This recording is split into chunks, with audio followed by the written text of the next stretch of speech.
Y en un tercer paso, ya digo, no fue, el paso era automático, me encuentro en un lugar con una neblina anaranjada, azulada, con unas figuras antropomorfas que pasaban. Yo, en las siguientes circunstancias que veo como mis compañeros van trabajando, como el que ve una obra de teatro. Lo único que el cuerpo que está allí en la camilla es el mío. Eh, Realmente no siente uno ninguna angustia, ningún desconfort por ello. De pronto, como el que sale de una escena a otra de una película, me encuentro trasladándome en un túnel.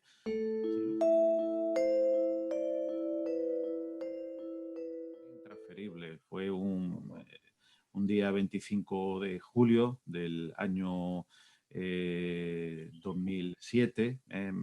Tras un accidente de tráfico, me trasladaron al hospital donde yo trabajaba. Y bueno, hay dos elementos, como digo, que te llaman la atención, como es que un pulsiosímetro, un aparato que te ponen en el dedo para ver la Ujú. saturación de oxígeno, que tiene un sonido muy especial, porque cuando funciona bien tiene un sonido agudo y cuando funciona peor empieza a sonar grave. Y un aparato de la tensión arterial que va en un pie, te lo suelen poner, en este caso en la posición posterior, sobre todo porque lo vea el grupo de médicos, que ver cómo está, lo primero que hacen, cogerte una vía periférica, una vena para que transmitir pues, líquidos si hiciese falta. Y a partir de escuchar que el sonido de la oxigenación va disminuyendo, se va haciendo más grave, y escuchar una alarma del aparato de tensión, miro hacia atrás, es lo último que recuerdo de forma consciente. Miro hacia atrás y veo que la tensión se ha desplomado, la tensión había bajado mucho. A partir de ahí, como el que separa un velcro o que separa un celofán, porque sepáis la sensación, me noto que algo sale de mi cuerpo físico, es algo pues que aquellas personas que han tenido una experiencia cercana a la muerte lo pueden reconocer, pero en mi caso, ya digo, a pesar de haberlo estudiado, nunca uno piensa, evidentemente, ninguna mañana que le vaya a ocurrir. Ya digo, él se separa como un velcro, de pronto me veo en la zona cenital, son edificios o habitaciones de techos muy altos, 4 o 5 metros, con unas luces la zona superior. Y veo cómo mis compañeros pues están trabajando. Incluso veo que personas que entran, personas que salen, en este caso un familiar que entró y un médico lo sacó fuera, incluso pues también un compañero que entra y que después vuelve a salir. Digo este detalle porque después para mí es importante para indicarlo. Después, con respecto a las siguientes circunstancias que veo como mis compañeros van trabajando, como el que ve una obra de teatro. Lo único que el cuerpo que está allí en la camilla es el mío. Eh, Realmente no siente uno ninguna angustia, ningún desconfort por ello. De pronto, como el que sale de una escena a otra de una película, me encuentro trasladándome en un túnel sin luz al fondo. Yo, importante, digo lo de luz al fondo por el efecto túnel que puede producir las pupilas. Con una luminaria, pues una en sentido de la aguja del reloj y otra en lado contrario, como cuando vas en una moto, pero sin la sensación viento que te da cuando vas en una moto. Simplemente me iba desplazando. Y en un tercer paso, ya digo, no fue, el paso era automático, me encuentro en un lugar con una neblina anaranjada, azulada, con unas figuras antropomorfas que pasaban. Yo nunca he sabido si eran hombres, mujeres, qué tipo de personas. Ok. Y a mí me recuerda, digo para las personas, siempre lo digo, a la película de Amenábar Los Otros, cuando Nicole Kidman ve al principio que se acerca a su marido, esa figura borrosa, pues que se acerca. Aparte de eso, un elemento muy importante que a mí me sigue llamando la atención y me llamó mucho la atención fue la sensación de bienestar, paz, tranquilidad en un momento fantástico. Yo no he encontrado ningún otro momento de esa tranquilidad. Y pensemos que en ese momento pues, tenía lesiones importantes, una rotura renal, una lesión importante en el codo, por lo cual el nivel de dolor tendría que ser, si decimos que el dolor va del 1 al 10, pues 10 sobre 10. Pero en cambio, sin haberme puesto ninguna medicación, como después pude comprobar, pues en un momento determinado, pues ese efecto de bienestar, de estar. Yo siempre digo, y no va con ninguna apología religiosa, si en algún sitio está el paraíso, está ahí, porque realmente era el bienestar más profundo que he podido sentir.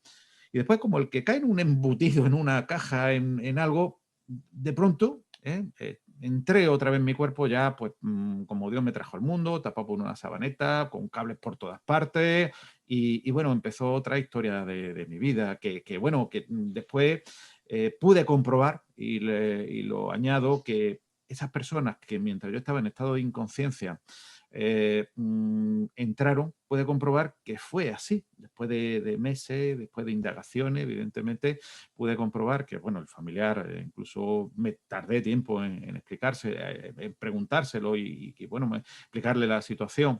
Esto fue así, donde el especialista entró también fue así, y que, bueno, realmente, pues, con respecto a la escala de Grayson, pues quizá hay que decir que son en el estado intermedio, no es tampoco un nivel donde uno pues, ve todas las fases o 8 o 10 puntos que tiene Grayson, pero en un estado intermedio con una cosa importante. Siempre digo que a mí me gustan las constataciones de algún tipo. Para mí las constataciones de la entrada de familiares, de lo que estuvo ocurriendo. Incluso pude constatar que no se me había puesto ninguna medicación que pudiese provocar esas sensaciones que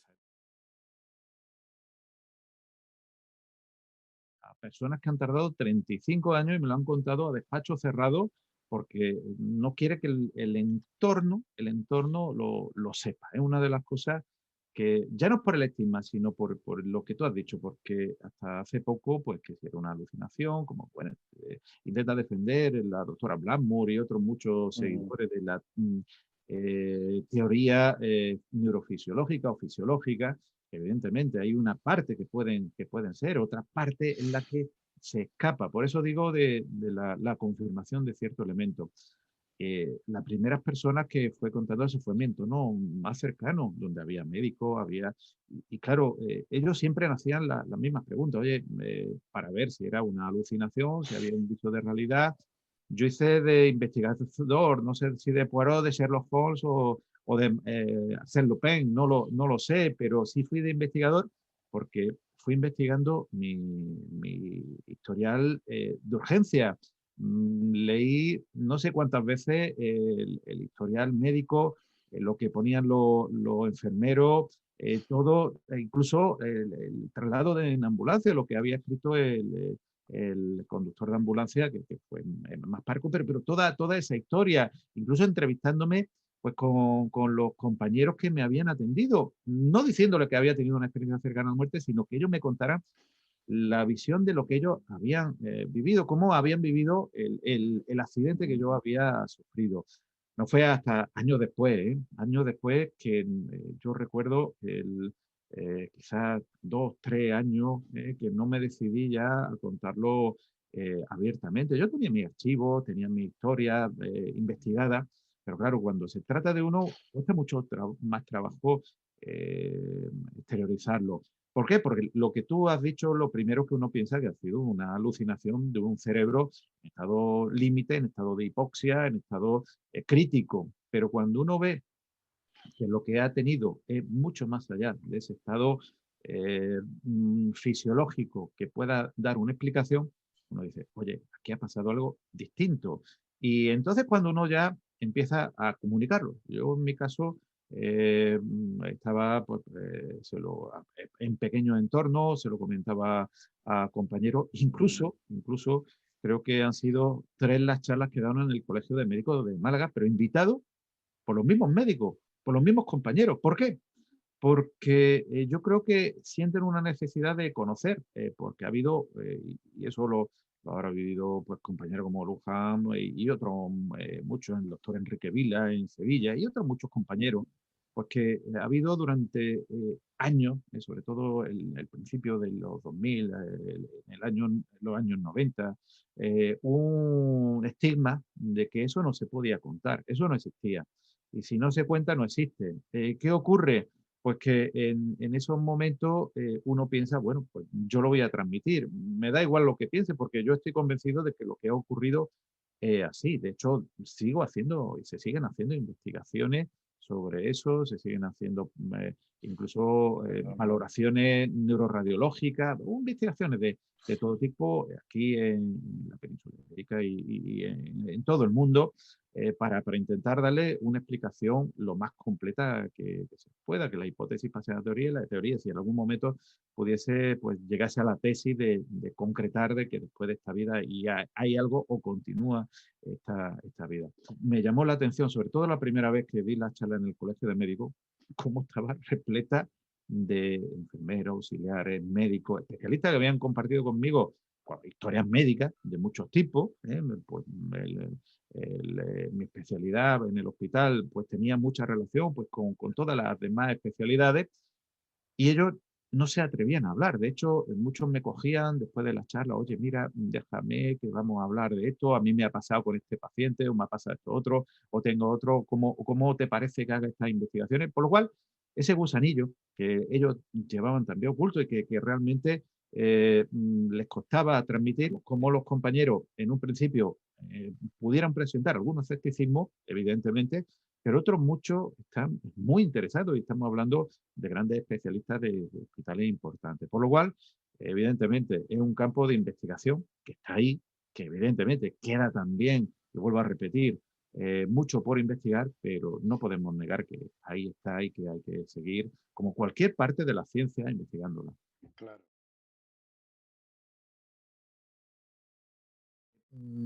La vida como la vivimos, ese cambio, la conciencia en sí, y yo ya lo defendí en un programa de televisión, en Cuarto Milenio, la conciencia para mí está fuera del cuerpo, como lo piensan asimismo muchos investigadores. Sí, sí. Curiosamente, los estudios indican que puede haber una conciencia supracorporal, por decirlo de alguna forma. De hecho, Ujú, ujú.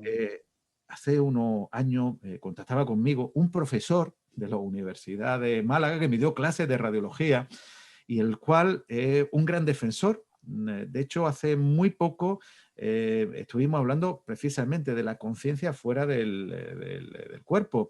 Es un profesor llamado Luis Arriba. Yo, de verdad, es una de estas personas que está jubilada, pero sigue con ese ánimo de investigación. Profesor y doctor en radiología y que realmente él hablábamos y opinábamos porque estos son opiniones, evidentemente no tenemos ninguna prueba, ahora mismo son hipótesis de trabajo que la conciencia está fuera del cuerpo, la conciencia principal. Después hay aparatos pues, que intentan incluso reproducir ese casco de Dios, de Persinger, el tipo de CM o el tipo de conciencia. Hombre, esos son electroestimulaciones que lo conocíamos de hace tiempo, son, voy a decir, trucos de neurofisiólogo bueno, es como, vuelvo a decir, como si la doctora Luján nos pone una medicación intravenosa que ella controla muy bien y nos dice, vete a una isla paradisíaca que va a vivir una experiencia fabulosa. Y evidentemente lo vamos a vivir. Medicamentos que se utilizan pues, para inducciones anestésicas o incluso para el dolor. Sabemos que tienen efectos alucinógenos, son completamente distintos. Y ya digo, y en este caso el indicio es que, y yo vuelvo a decir, que el cerebro es un mero receptor, una caja muy compleja, todo hay que decir, esas redes neuronales que se van descubriendo día a día, por ejemplo, hasta células de la gría que recomponen neuronas que hace muy poco se ha descubierto, vamos descubriendo distintas funciones, pero no solamente se basa en el electroencefalograma o en la neuroradiología. En los años 20 del siglo XX, hace 100 años dentro de poco, un médico, un físico alemán, Hans Berger, inventó un aparato que medía las ondas cerebrales. Lo denostaron, lo insultaron, porque decía que el cerebro no podía emitir electricidad. Hoy en día, más de 100 años o 100 años después prácticamente, y seguro que más de 100 años después, todavía su invento, el electroencefalograma, se sigue utilizando. Por lo cual, hay que decir que esa denostación muchas veces, de decir, no, no existe, hay que siempre, la hipótesis hay que escucharla, porque de la hipótesis se pasa a la teoría y de la teoría a la tesis. Cambiaría la mentalidad. Hay muchas personas que parece que se le está acabando esta vida porque intentan vivirla a todo trapo, intentan de acumular economía, intentar hacer la zancadilla de al lado, porque es que si no lo viven ahora no lo van a vivir nunca. Y cuando uno tiene esta experiencia cerca de la muerte, y en este caso, cuando uno tiene la constatación, o si se llegase a la constatación, uno diría, bueno, ¿para qué me voy a pelear con el de al lado si realmente lo que estamos aquí es un tránsito? Es un tránsito en un momento determinado, es una etapa que tenemos que vivir también, tenemos que, de aprendizaje también en muchos aspectos, y no merece la pena ese sin vivir, nunca mejor dicho, de la vida que muchas personas tienen, a sabiendas que después va a vivir otra etapa completamente distinta. Yo creo que son etapas, estaciones donde uno se baja, donde uno tiene que estar un tiempo y donde después de esa estación se vuelve a montar en un tren hipotético, en un avión hipotético, en un vehículo hipotético y se transmuta hacia otro lugar y deja, pues como ocurre en muchas especies, deja esa piel física y cambiaría. Yo creo que este mundo cambiaría para bien, cambiaría de una forma de conceptos, de ideales, de mentalidades.